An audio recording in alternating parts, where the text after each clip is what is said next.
Kalau kamu punya Nintendo Switch lebih dari satu tapi menggunakan satu akun yang sama, kira-kira bisa mainin game secara berbarengan atau enggak ya? Nah, saya akan bahas di video kali ini. Jadi selamat datang di Curhat Gadget.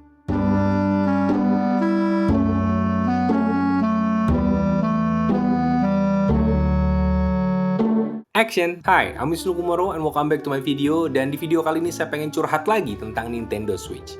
Jadi sejak video sebelumnya tentang Nintendo Switch yang basic dan juga rekomendasi games, itu mulai berdatangan pertanyaan dari sekitar saya tentang Nintendo Switch. Kebanyakan dari teman-teman saya yang nanya ini, mereka ini bukan gamers, tapi pengen beli Nintendo Switch entah untuk anaknya, entah untuk adiknya, atau untuk mereka sendiri, tapi mereka nggak tahu pemahaman dasar tentang Nintendo Switch itu seperti apa. Dan pertanyaan yang paling sering saya terima adalah tentang Nintendo Account. Jadi, Nintendo Account adalah sebuah akun yang memungkinkan kita mengakses fitur-fitur di Nintendo Switch. Misalkan Nintendo eShop, ini tempat kita untuk belanja digital game. Kemudian juga Nintendo Switch Online, ini untuk memainkan game Nintendo secara online dan juga fitur-fitur online lainnya. Dan ini sifatnya berlangganan. Dan kemudian Nintendo Rewards Program, ini adalah program di mana kita bisa dapat semacam reward dari tiap pembelian game yang kita lakukan. Dan ini rewardnya nggak cuma untuk digital game, tapi juga bisa untuk game fisik, dan ini bisa di-convert menjadi uang, tentunya untuk pembelian game berikutnya.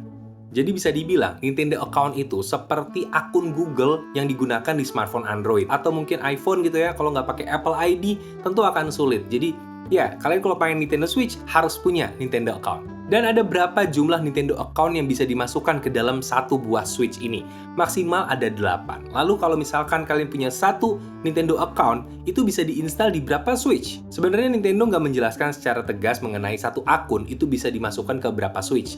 Saya pakai 3 Nintendo Switch berbeda, dan semuanya pakai satu akun yang sama, dan semua bisa berjalan dengan baik dan lancar. Tapi tetap harus ada satu Nintendo Switch yang disebutnya adalah primary console. Jadi dari Nintendo Switch saya yang 1, yang 2, dan yang 3, ini salah satunya harus ada primary console. Lalu apa bedanya antara yang primary console dengan yang bukan primary console? Bedanya adalah kalau yang bukan primary console, itu kalau mau mainkan game yang di-download atau digital game, itu harus online. Jadi di awal gamenya akan dilakukan verifikasi. Sedangkan kalau yang primary console, nggak perlu, langsung aja bisa main. Dan kemudian pertanyaannya, kalau ini semua menggunakan satu akun yang sama, kira-kira bisa memainkan game secara berbarengan atau enggak?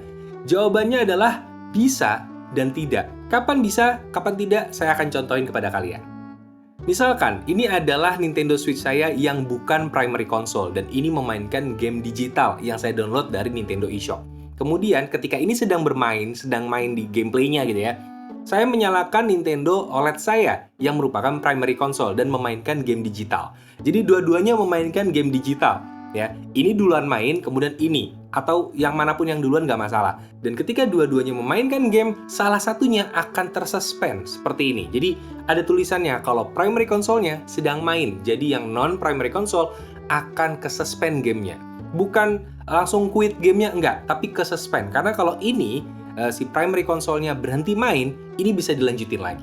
Jadi meskipun menggunakan satu akun yang sama, kalau gamenya adalah game digital, keduanya tidak bisa memainkan game secara berbarengan. Jadi ya, ini semacam perlindungan dari Nintendo supaya nggak bikin rental Nintendo. Kebayang kalau satu akun dipakai sama satu rental, bisa mainin game secara bebas gitu aja, Nintendo saya rasa akan rugi kali ya. Mungkin rugi, saya nggak tahu juga, tapi yang jelas ini adalah perlindungan yang dilakukan oleh Nintendo supaya tidak banyak akun yang disalahgunakan seperti itu. Tapi bagaimana kalau gamenya adalah game fisik? Kita akan jajal. Dan di sini untuk Switch yang non-primary console, ini menggunakan game yang pakai cartridge atau game fisik. Sedangkan yang Nintendo OLED saya, primary console-nya menggunakan game digital. Dan keduanya bisa berjalan dengan berbarengan, nggak ada masalah. Dan kalaupun ini, si primary console menggunakan game yang fisik juga atau yang cartridge, juga makin gak ada masalah. Jadi intinya, kalau kalian pakainya Nintendo Switch yang non-primary console seperti ini, usahakan mainnya yang fisik aja atau yang cartridge, karena ya jadi nggak perlu verifikasi. Kurang lebih seperti itu. Tapi ini nggak berlaku mutlak, karena kadang-kadang Nintendo tuh sering nambahin patch, nambahin update, dan mungkin kebijakannya akan berubah di kemudian hari. Tapi so far ini dijajal, nggak ada masalah. Dan sebenarnya ini jadi agak tricky, karena pengalaman saya pernah naik pesawat, di mana kalau di pesawat itu nggak selalu kita bisa mengakses internet. Ada penerbangan yang tidak membolehkan internet. Jadi saya lupa nih kalau ini adalah non-primary console saya, dan saya mau mainin game digital. Dan ternyata diminta untuk verifikasi, harus connect ke internet. Dan saya lupa mengenai hal itu, dan saya nggak bawa game fisiknya. Jadi, ya itu sangat menderita buat saya di perjalanan, akhirnya nggak bisa mainin game Nintendo Switch gitu. Jadi buat kalian kalau punya banyak Switch, kalian tentuin dulu yang Lite ini buat game apa, kemudian yang OLED buat game apa, dimaininnya di mana, dan mana yang jadi primary console, itu harus ditentukan. Dan kalau mau merubah device mana yang jadi primary console, itu bisa langsung masuk aja ke bagian setting yang ada di Nintendo eShop, kemudian kalian periksa di akun kalian, nanti kalian tinggal register aja di situ. Dan sebuah catatan, kalau kalian memindahkan antara primary console kalian yang tadinya ini berubah menjadi ini, nggak lantas save file yang ada di sini pindah ke sini. Tidak, karena ini cuma memindahkan primary console-nya aja, bukan memindahkan datanya. Ini akun lama di sini mau dipindahin akunnya ke sini, itu ada caranya sendiri. Dan untuk transfer akun itu ada di bagian setting. Jadi ini sekalian bisa memindahkan save file-nya, kecuali ada beberapa game yang nggak bisa. Jadi catatan buat kalian yang suka mainin Animal Crossing, satu Nintendo Switch itu cuma bisa nyimpan satu save file Animal Crossing. Jadi nggak bisa tuh kalian install Animal Crossing-nya di sini, terus mindahin save file-nya ke sini. Nggak bisa semudah itu. Sampai akhirnya Nintendo ngeluarin sebuah kit khusus untuk bisa mindahin dari sini ke sini. Agak nyebelin emang Animal Crossing.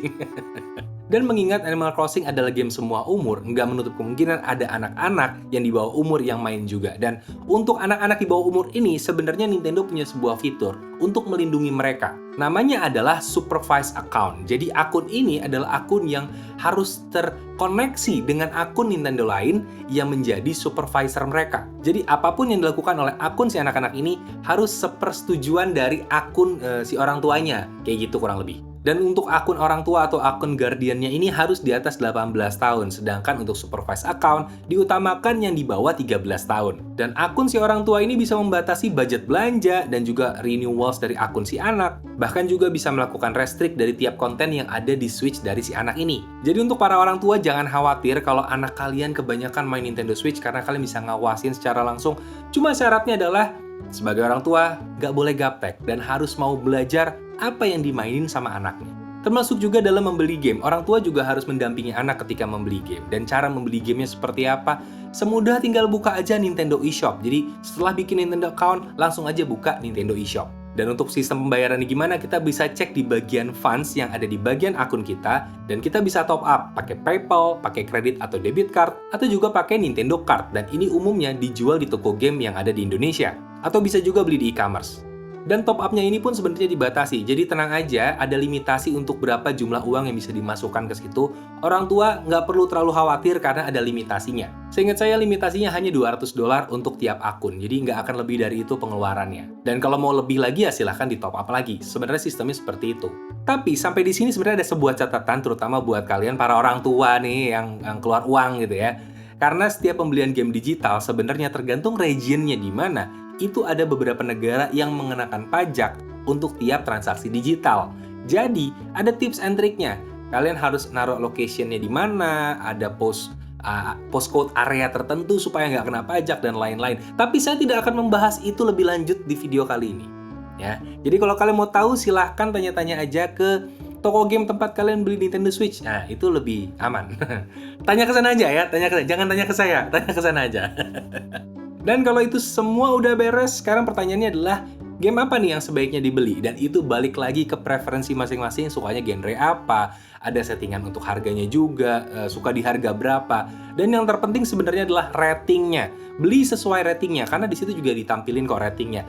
Ada yang untuk anak-anak, ada yang untuk remaja, ada yang untuk semua umur. Bahkan semua umur sekarang ada lagi semua umur tapi di atas 10 tahun gitu. Jadi ya, kalian bisa sesuaikan game yang paling pas buat kalian atau buat anak kalian yang mana. Dan kalau kalian pengen saya ngomongin lebih lanjut tentang rating, nanti mungkin saya akan bikin video terpisah tentang rating, karena itu agak sedikit kompleks dan kaitannya nggak cuma sama game Nintendo Switch, tapi bisa untuk game-game yang lain. Jadi, ya kalau kalian pengen saya bikin video itu, silahkan tulis di bagian komen. Atau mungkin ada aspek lain dari Nintendo Switch yang pengen kalian dengar perspektif saya seperti apa, silahkan tulis juga di bagian komen. Dan bahkan kemarin juga ada yang nanya, laptop gaming yang ada di belakang nih, ini apa? Ini adalah Lenovo Legion. Dan saya pernah bikin reviewnya sebenarnya. Cek aja di channel saya ada nih, ini laptop ini, persis laptopnya. Ya, mantap sekali laptopnya.